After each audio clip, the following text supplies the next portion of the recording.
My informational interview was with Dawn Radcliffe, who is the recycling coordinator for the city of Tempe.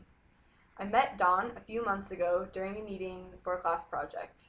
I've been considering a career working for a city, so Dawn seemed like an ideal person to interview.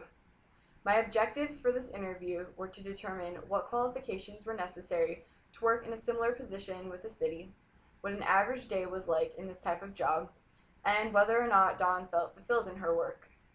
These questions were aimed at identifying if I would be content working in a similar job for a city. The interview was conducted over the phone and began with Dawn telling me a little about her job. Dawn works closely with the city's standard solid waste and recycling programs, as well as the pilot programs. She organizes and attends a lot of events around the city of Tempe. Much of Dawn's job requires her to write requests for proposals, proof documents, and write summaries for the Director of Public Works.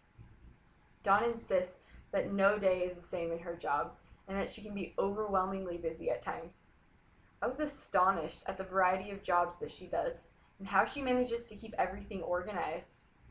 The variety is one of the things that Dawn loves the most about her job.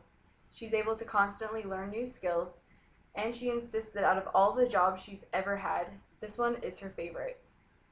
Dawn says that at the end of the day, she feels good about the work that she's doing. After conducting this informational interview, I would definitely consider working for a city. I was a little bit worried that the work would not be fulfilling and that it was very limiting, but Dawn showed me that this is simply not the case.